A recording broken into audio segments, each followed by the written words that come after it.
Dialogue میں آپ کو کہتے ہیں خوش آمدید، میں ہوں اقرا حارث۔ پاکستان کی سیاست اس وقت ایک ایسے نازک موڑ پر ہے جہاں معیشت شدید دباؤ، IMF کے بڑھتے مطالبات اور مہنگائی کے طوفان نے عوامی زندگی کو مزید مشکل بنا دیا ہے۔ سیاسی محاذ پر صورتحال بھی کسی صورت پرسکون نہیں۔ نون لیگ کی حکومت ایک طرف اتحادی جماعتوں کے تحفظات اور اپوزیشن کی ممکنہ مشترکہ تحریک کا سامنا ہے، تو دوسری طرف تحریک انصاف کی پیپلز پارٹی کے ساتھ تعلقات میں بڑھتی ہوئی قربت ایک نئے سیاسی توازن کی طرف اشارہ کر رہی ہیں۔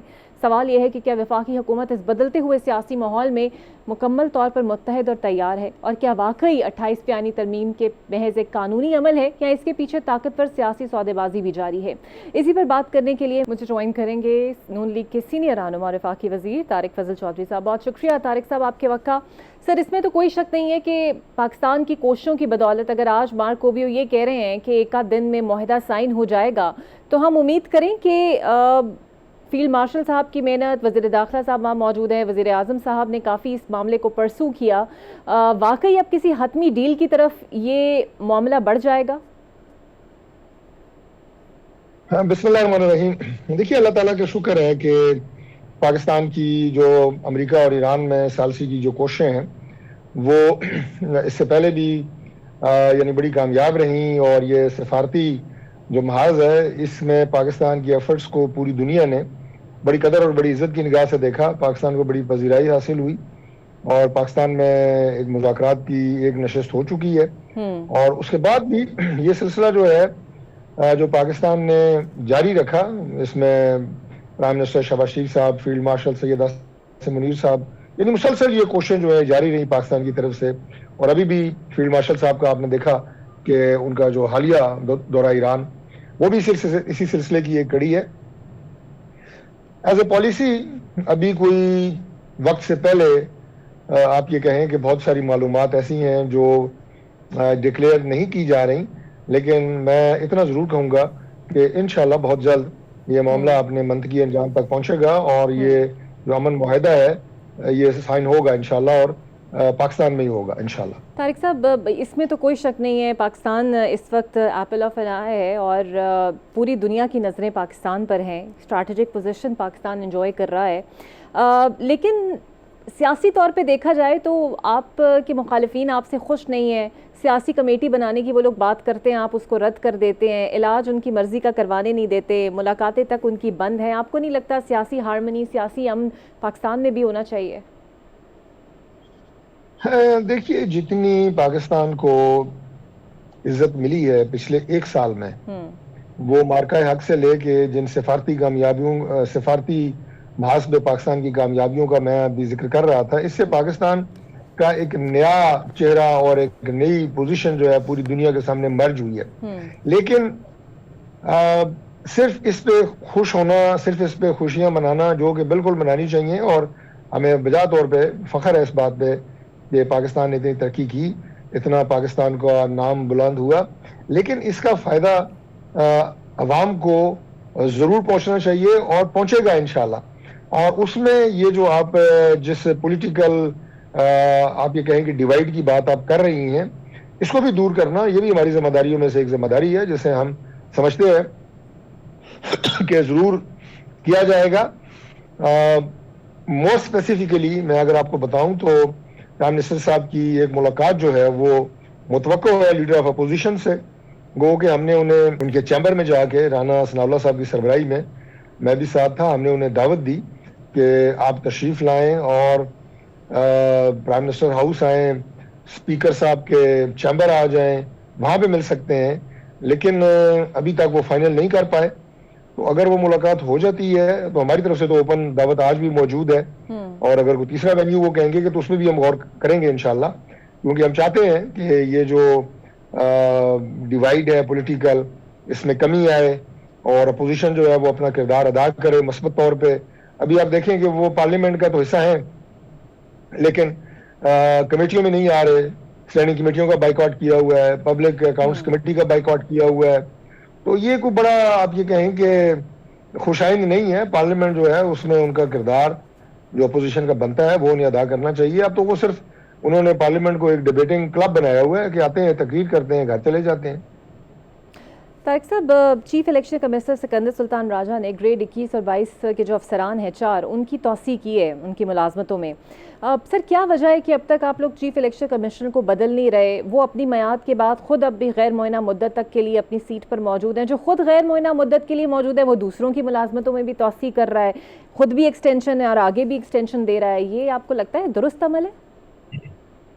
دیکھیے اقرا، بات یہ ہے کہ جب بھی کوئی کسی پوزیشن پہ کوئی بھی ذمہ دار شخص بیٹھا ہو اور خاص طور پہ وہ کانسٹیٹیوشنل پوزیشن ہو تو وہ اپنا جو کام ہے، جو کانسٹیٹیوشن کے اندر اس کے اختیارات ہیں، وہ بالکل وہ استعمال کر سکتا ہے. اور چیف الیکشن کمشنر صاحب بڑے کریڈیبل انسان ہیں اور بڑے مجے ہوئے بیوروکریٹ رہے ہیں تو وہ جو کام کریں گے وہ بالکل اس ڈومین کے اندر کریں گے اور اسی ڈومین کے اندر وہ کرتے ہیں جو ان کا عہدہ انہیں اجازت دیتا ہے. اور دوسری بات، اس وقت جو وہ کام کر رہے ہیں اس کی وجہ یہ ہے کہ کانسٹیٹیوشن میں یہ بات درج ہے کہ نئے چیف الیکشن کمشنر کی تقرری تک جو موجودہ چیف الیکشن کمشنر ہوں گے وہ اپنا کام جاری رکھیں گے. لہذا کسی حوالے سے بھی ان کی پوزیشن جو ہے وہ نہ تو متنازع ہے اور نہ انہیں مکمل اختیارات کے استعمال سے بار کرتی ہے. بالکل صحیح. اور 28ویں ترمیم کا تو چرچا بہت ہے. ابھی تو آپ لوگ کہہ رہے ہیں نہیں آ رہی، لیکن پھر آپ کو پتہ ہے کہ 1-2 دن میں مسودہ بھی آ جاتا ہے، جلدی جلدی سائن بھی ہو جاتے ہیں، پھر پیش بھی ہو جاتی ہے. تو سر اصل بات کیا ہے؟ اگر نہیں بھی آ رہی تو ووٹر کی عمر، ڈھکے چھپے الفاظ میں پانی NFC کی تقسیم کی بات کرنا، پھر بلاول صاحب کا یہ اشارہ دینا کہ اگر صوبے بننے ہیں تو پنجاب سے اس کا آغاز کیا جائے. کوئی اتفاق رائے موجود ہے صوبوں کے اوپر اور اس ترمیم کے اوپر پیپلز پارٹی کے ساتھ آپ کا؟ دیکھیے، اس میں کوئی ڈھکے چھپے الفاظ کی بات نہیں ہے. 28ویں ترمیم جو ہے بالکل وہ ہوگی اور اس میں سب سے پہلے وہ کلازز رکھی جائیں گی جو ہم 27ویں ترمیم میں پاس نہیں کروا سکے تھے، کنسنسس نہیں بن سکا تھا. اس میں ایجوکیشن، اس میں ہیلتھ، اس میں NFC، یہ اس طرح کی چیزیں جو ہیں یہ اس میں ہیں. اور صوبوں کی بات جو ہے وہ بھی ابھی حتمی طور پہ فیصلہ نہیں ہوا، آپس میں ڈیبیٹ ہو رہی ہے اور دیکھیں کہ اس پہ کیا فیصلہ کرتا ہے. چونکہ اتحادی جماعتیں جو ہیں وہ عددی اعتبار سے بھی ہماری مجبوری ہیں انہیں قائل کرنا، اور اگر عددی اعتبار سے نمبر گیم میں ہم پورے ہوں تب بھی جو ہمارے الائنس میں ہماری جماعتیں ہوں گی. ہم تو اپوزیشن کو بھی کہتے ہیں کہ آپ بھی ان چیزوں کے اوپر جو ہے بیٹھیں، بات کریں. تو کانفیڈنس میں لے کے اپنے اتحادیوں کو یہ ترمیم جو ہے وہ ہوگی. اور اب تو بجٹ کے بعد ہی امکان ہے کہ انشاءاللہ ہوگی 28ویں ترمیم. سر تو جو تھاٹ رانا ثناء اللہ صاحب نے فلوٹ کیا تھا ووٹر کی عمر کو لے کے، اس پہ بڑی لوگوں نے چرچا کی. پھر اس کے بعد قائرہ صاحب کل میرے شو میں موجود تھے، انہوں نے بھی کہیں نہ کہیں اپنی ذاتی رائے میں صحیح لیکن اس سٹانس کی انہوں نے حمایت کی کہ 25 سال کا نوجوان خاصا میچور ہوتا ہے یہ فیصلہ کرنے کے لیے، 18 سال کا نہیں ہوتا. تو آپ کی سر ذاتی رائے کیا ہے؟ آپ بھی اس کو سپورٹ کرتے ہیں کہ اگر یہ واقعی شامل کر لی گئی تو اس پہ سپورٹ ہونی چاہیے باقی پارٹیز کی بھی؟ دیکھیے، ابھی تو کوئی آفیشلی اس طرح کی ڈیبیٹ جنریٹ نہیں ہوئی کہ ووٹر کی جو عمر ہے اس کو بڑھایا جائے، 25 سال کا کیا جائے. جیسا کہ آپ نے قائرہ صاحب کی بات کی، رانا صاحب کی بات کی، تو اس میں ہر ایک کی اپنی ایک رائے ہے اور ہر ایک کی رائے کا احترام ہونا چاہیے.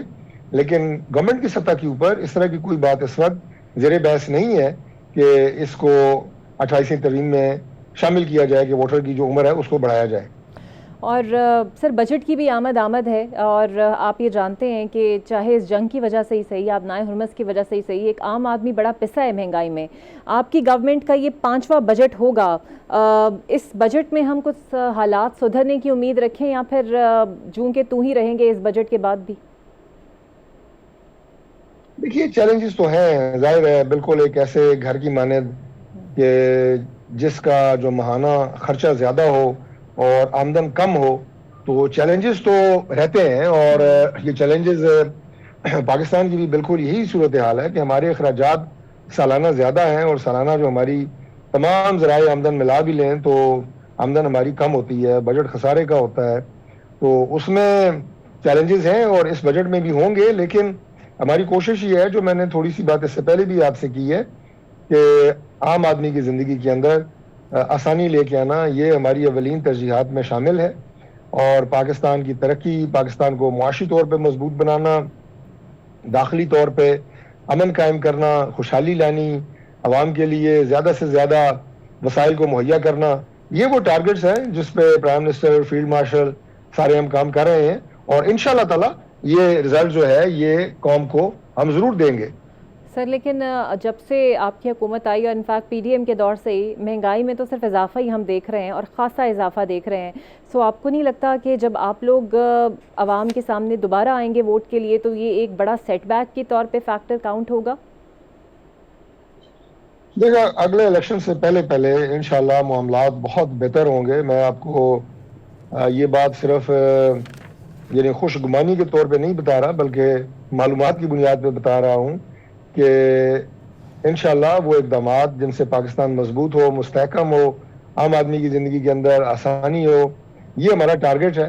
اور آپ کو بہت جلد پاکستان اور ایران، امریکہ اور ایران کا جو ثالثی پاکستان کر رہا ہے، یہ معاملہ جب سیٹل ہو جاتا ہے تو آپ کو بہت جلد ایسے اقدامات عملی طور پہ نظر آئیں گے کہ وہ ریئلی مین بزنس انشاءاللہ.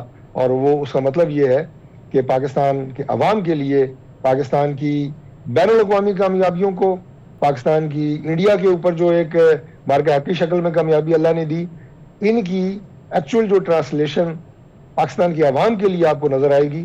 وہ جو ہی ہم ختم ہوتا ہے یہ معاملہ کانفلکٹ جو ہے امریکہ اور ایران کا، تو آپ کو نظر آئیں گے ایسے اقدامات انشاءاللہ. بالکل صحیح. بہت شکریہ فضل چودھری صاحب میرے ساتھ موجود تھے. ایک بریک لے لیتے ہیں، بریک کے بعد آپ سے ملتے ہیں.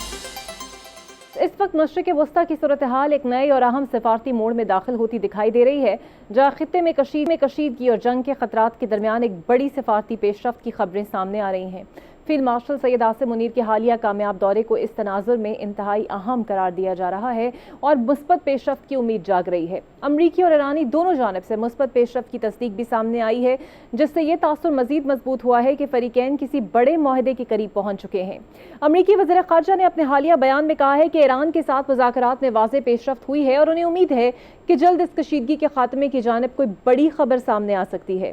امریکی سینیٹر مارک کوبیو نے بھی امید ظاہر کی ہے کہ ایران اور امریکہ کے درمیان معاہدہ جلد ہو سکتا ہے اور ان کے مطابق امکان ہے کہ یہ معاہدہ آج کل یا آنے والے چند دنوں میں کسی بھی وقت سامنے آ جائے گا اور خطے میں جاری کشیدگی کے خاتمے کی جانب یہ ایک اہم قدم ہوگا. دوسری جانب ایرانی مذاکراتی ٹیم کے ترجمان اسماعیل بقائی کے مطابق ایران اور امریکہ کے درمیان معاہدے کے حتمی مسودے کا جائزہ لیا جا رہا ہے اور دونوں فریق ایک مکمل مسودے کے قریب پہنچ چکے ہیں. انہوں نے کہا کہ مذاکرات میں شامل نکات میں منجمد ایرانی فنڈز کی بحالی اور ان کا اجرا بھی شامل کیا جا رہا ہے، جو اس معاہدے کا ایک اہم حصہ ہوگا. ایران نہ صرف امریکہ کے ساتھ بلکہ خطے میں لبنان سمیت تمام محاذوں پر جنگ کے خاتمے کا خواہاں ہے اور خطے میں استحکام کو ترجیح دیتا ہے. اس کریں گے سابق ایمبیسڈر ڈاکٹر جمیل احمد خان میرے ساتھ موجود ہوں گے. بہت شکریہ جمیل صاحب آپ کے وقت کا. سر، مارک کوبیو کے مطابق معاہدہ آج یا کل تک ممکن ہے، ہو سکتا ہے. آپ کے خیال میں ایک بڑی ڈیولپمنٹ ہے فیلڈ مارشل صاحب کا تہران کا دورہ، وزیر داخلہ محسن نقوی صاحب کا وہاں موجود ہونا، یہ سمجھا جائے کہ یورینیم سے لے کر آبنائے ہرمز تک تمام چیزوں پر ایک انڈرسٹینڈنگ ہو گئی ہے؟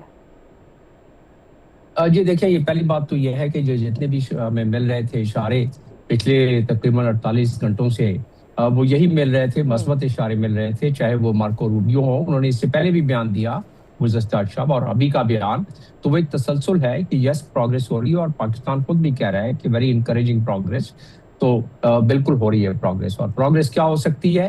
آپ کو اگر ہمارے ذہن میں یہ بات ہو کہ بات پھر آ کے جہاں تقریباً طے ہونے کے نزدیک تھی، وہ یہ تھا کہ پہلے تو یہ طے کر لیں کہ ایک انٹینٹ، لیٹر آف انٹینٹ جو وہ ڈونلڈ ٹرمپ کہہ رہے ہیں، جس کو میمورنڈم آف انڈرسٹینڈنگ کے طور پر سائن کیا جائے گا غالباً.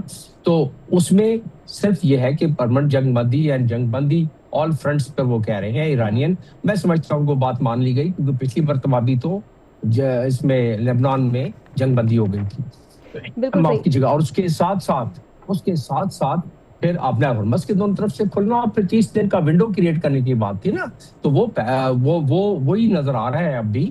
اور کیونکہ اس پہ اتنی زیادہ ایفرٹ کی گئی ہے میڈیٹرز کی طرف سے بھی، اور دوسرا امریکہ میں بھی لوگ تنگ پڑے ہوئے ہیں، ایران میں بھی تنگ پڑے ہوئے ہیں، دونوں سائڈ پہ لوگ تنگ پڑے ہوئے. لیکن ایران کو ایک ایڈوانٹیج ہے کہ ایران کو ان میں ایبزارپشن پاور زیادہ ہے. امریکہ میں ایبزارپشن پاور زیادہ نہیں ہے. مہنگائی اسکائی راکٹنگ اس پہ جا رہی ہے امریکہ میں، دنیا میں بھی.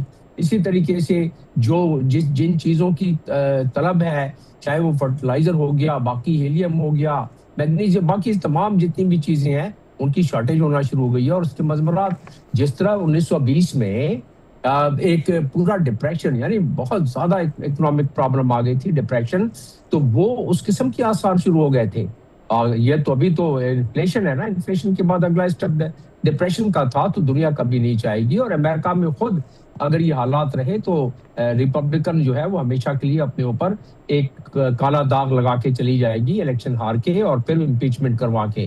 تو یہ تمام مضمرات کو اگر ذہن میں رکھیں، اور ایون جو گلف کنٹریز ہیں ان کے لیے بھی درد سری یہ زیادہ عرصے تک برداشت نہیں کی جا سکتی، تو انہوں نے بھی امریکہ پہ زور دیا ہے اور دنیا نے بھی دیا ہے. اور زیادہ تر ان کی اپنے عوام اور کانگریس مین ڈیلی وہاں ایک ہو رہی ہے، ان کی کوئی ڈیفنس عام کمیٹی کا بھی گریل کرتی ہے تمام وزیروں کو، کبھی ان کے فارن کمیٹی کرتی ہے، اور وہ یہی پوچھتے ہیں کہ بھائی جنگ میں آپ نے کیا کھویا، کیا پایا، اور آپ نے کتنے پیسے خرچ کیے، آپ کے کتنے جہاز تباہ ہوئے، اور آپ نے جنگ کیوں شروع کی. تو یہ تمام چیزیں، بلکہ اب تو سوال یہاں تک اٹھنے لگا ہے امریکہ میں کہ یہ فارن پالیسی ہماری ہے، یعنی امریکہ کی ہے یا اسرائیل کی ہے.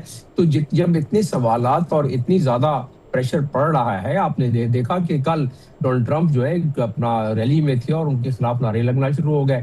تو ان تمام چیزوں کا اگر احاطہ کریں تو امریکہ کے لیے بھی بہت ضروری ہو گیا ہے کہ اس کو نمٹایا جائے. اور ایران بھی ظاہر ہے اتنے عرصے سے ان کی ناکہ بندی ہے، ان کا سارا دار و مدار ان کی بندرگاہوں پر ہے. تو یہ دونوں طرف سے it would be a one one game it appears, جو کہ ابھی نظر آ رہا ہے جو بدلتے حالات میں جو اچھی خبریں آ رہی ہیں. تو یہ حقیقت ہے کہ کل العربیہ کہہ رہا تھا چند گھنٹوں کی بات ہے، حقیقت میں اب چند گھنٹوں کی بات نظر آ رہی ہے. جی. اور سر آپ کے خیال میں اگر یہ چند گھنٹوں کی بات ہے تو ہم ایکسپیکٹ کر سکتے ہیں کہ پھر سینئر امریکی قیادت پاکستان آئے گی، جس طرح ہم ایکسپیکٹ کر رہے تھے کہ پاکستان میں یہ معاہدے کے دستخط ہوں گے، صدر ٹرمپ بھی آ سکتے ہیں، ایسا ممکن ہے؟ دیکھیے، یہ تو خاص طور پہ جو لیٹر آف انٹینٹ کی بات ہے، میں سمجھتا ہوں کہ اس میں تو ان کا آنا شاید مشکل ہو، لیکن یہ ہے کہ جب اگر فائنل ڈیل سائن ہو جس میں انریچمنٹ بھی شامل اور جس میں باقی معاملات بھی شامل، اس میں پراکسیز کا معاملہ، اس میں انریچمنٹ کا معاملہ، اس میں ایران کے فیوچر گارنٹیز کا معاملہ، جب تک کہ وہ پوائنٹس 30 دن کی ونڈو جو کریٹ کی جا رہی ہے، جب تک وہ پوائنٹس سارے کے سارے طے ہو کے فائنل ڈیل کی طرف نہ جائیں، جس کو کہ ڈونلڈ ٹرمپ اپنی لیگیسی میں شامل کر سکے کہ انہوں نے دنیا میں 8 جنگیں بند کروائیں، یہ 9ویں سب سے خطرناک جنگ جو ہے اس کو بھی انہوں نے بند کروا دی، اور پھر ظاہر ہے نوبل پرائز کے حقدار پھر بن جائیں گے وہ. تو اس لحاظ سے اگر دیکھا جائے تو وہ ابھی آنے کے ان کے امکانات بڑے مدھم ہیں، نہیں ہیں بلکہ، اور ان کے آنے کے امکانات اس وقت ہوں گے جب وہ 30 دن کی ونڈو جب کھل جائے گی. اس میں ایک اسپوائلر ہے، اور وہ اسپوائلر اپنی تقودو کرتا رہے گا کہ اس 30 دن میں کوئی نہ کوئی شرارت اور ہو. لیکن جو تجربہ حاصل ہو گیا ہے امریکہ کو، جو امریکن عوام کو جو اندازہ ہو گیا ہے کہ اس کے کیا مضمرات ہیں، تو میں سمجھتا ہوں کہ اسرائیلی پریشر اور اسرائیلی لابی پریشر اس دفعہ وہ اپنا کام تو جاری رکھے گی، لیکن شاید اتنا کارگر ثابت نہ ہو سکے، جس کی وجہ سے یہ ڈیل طے پا ہی جائے شاید. جی. اچھا سر، ایسا سننے میں آ رہا ہے کہ اسرائیل نے ہمیشہ امن میں خلل ڈالنے کی کوشش کی، اور ہم نے یہ دیکھا بھی ہے. اور اب ایکسیوس کی رپورٹ کے مطابق بھی ایران ڈیل کے حوالے سے نتن یاہو اور ٹرمپ کے درمیان جو ٹیلی فونک کال ہوئی وہ خاصی ٹینس فون کال تھی. آپ کو لگتا ہے امریکی مرضی کے بغیر اسرائیل جنگ بندی جو ہے اس کی خلاف ورزی کرے گا؟ اسرائیل میں کیا طاقت ہے کہ وہ جنگ بندی کی خلاف ورزی کر سکتا ہے اگر اس کو امریکہ کی سپورٹ نہ ہو؟ اسرائیل کی اپنی ٹوٹل آبادی 70 ملین ہے، 7 ملین ہے ٹوٹل، اور 7 ملین میں بھی ان میں کثیر تعداد ان کی جو ہے اس میں فلسطینی بھی ہیں، اس میں کرسچنز بھی ہیں. تو وہ چھوٹا سا ملک ہے، وہ امریکہ کے بلبوتے پر دندناتا پھرتا ہے، اور امریکہ کی سپورٹ گئی تو اسرائیل کو وہاں رہنا مشکل ہو جائے گا، اپنے بقا کو برقرار رکھنا مشکل ہو جائے گا.